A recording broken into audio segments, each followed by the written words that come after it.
कई बार जब हमारे साथ कुछ बुरा हो जाता है तो हम सोचने लगते हैं कि मेरे साथ ही ऐसा क्यों हुआ। लोग तो कहते हैं कि अच्छे इंसानों के साथ कभी बुरा नहीं होता, तो मेरे साथ ऐसा क्यों हुआ। लेकिन उस वक्त हम ये भूल जाते हैं कि अगर इससे भी ज्यादा बुरा हो जाता तो हम क्या कर लेते। सुनिए ये एक छोटी सी कहानी। दो व्यापारी दोस्त थे। उनमें से एक बेहद धूर्त और चालाक था, लेकिन दूसरा एकदम सीधा साधा, ईमानदारी से अपना व्यापार करने वाला। पहला व्यापारी चालाकी से लगातार तरक्की कर रहा था, वहीं दूसरा ईमानदारी से जैसे तैसे अपना घर चला रहा था। एक दिन गांव में एक सिद्ध बाबा आए। उनके आने की खबर लगते ही पूरा गांव उनके पास पहुंच गया आशीर्वाद देने। ये दोनों व्यापारी भी वहां पहुंचे। पहले व्यापारी से मिलकर बाबा कुछ खुश नहीं नजर आए, शायद वो उसकी धूर्तता पहचान गए थे।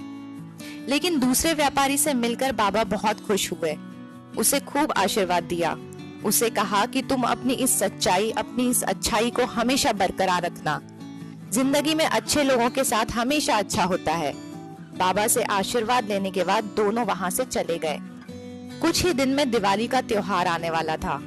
दोनों को शहर जाकर अच्छा और नया सामान लाना था। जाहिर सी बात है, जो व्यापारी पहले सामान लाएगा उसकी बिक्री भी ज्यादा होगी और मुनाफा भी। चूंकि दोनों दोस्त थे, इसलिए हमेशा सामान लाने के लिए साथ ही शहर जाया करते थे। इस बार भी दोनों के बीच बात तय हुई कि तड़के सुबह ही शहर के लिए निकल जाएंगे। लेकिन धूर्त व्यापारी के मन में लालच आ गया। उसने सोचा क्यों ना मैं पहले जाके सामान ले आऊं और इसको ना लाने दूं।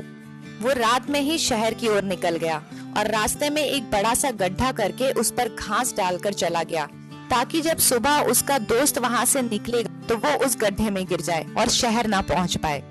गड्ढा खोदकर वो हाईवे की तरफ गया और वहां से शहर के लिए बस में बैठकर निकल गया।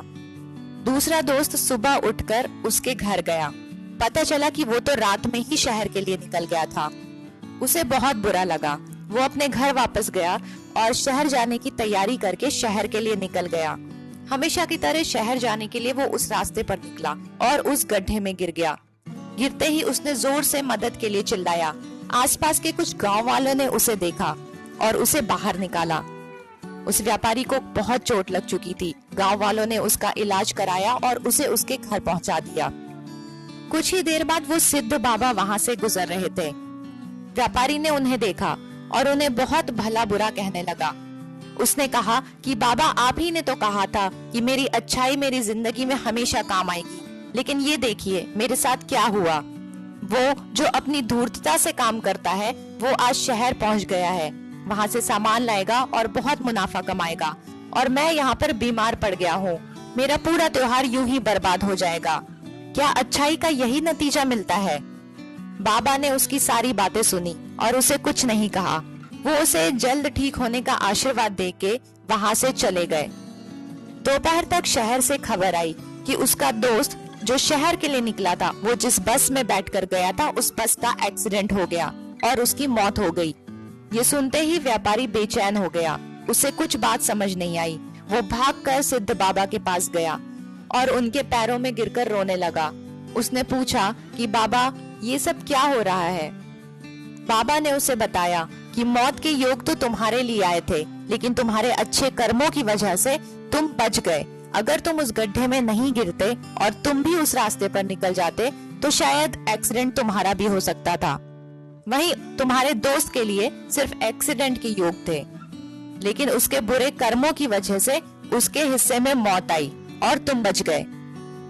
हम सब के साथ भी कई बार होता है। हम सोचते हैं कि मेरे साथ इतना बुरा क्यों हो रहा है, लेकिन हम ये भूल जाते हैं कि अगर इससे भी ज्यादा बुरा होता तो हम क्या कर लेते। उस बुरे समय में भी एक सकारात्मक सोच रखिए। तो अब जब भी आपके साथ कुछ बुरा हो तो यही सोचिएगा कि शायद इससे भी ज्यादा बुरा होने वाला था, अभी तो कम ही हुआ है और इस बुरे समय से मैं जल्दी बाहर आ जाऊंगा। अगर आप अपनी सोच सकारात्मक रखेंगे, पॉजिटिव एटीट्यूड रखेंगे, तो आप उस बुरे समय से बहुत आसानी से बाहर आ पाएंगे। लेकिन अगर आप नकारात्मक रहेंगे, आप डिप्रेस हो जाएंगे, तो आपके सामने रखा हुआ सॉल्यूशन भी आपको दिखाई नहीं देगा। तो जिंदगी में कोई भी परेशानी आए, कोई भी समय हो, हमेशा सकारात्मक सोच रखिए।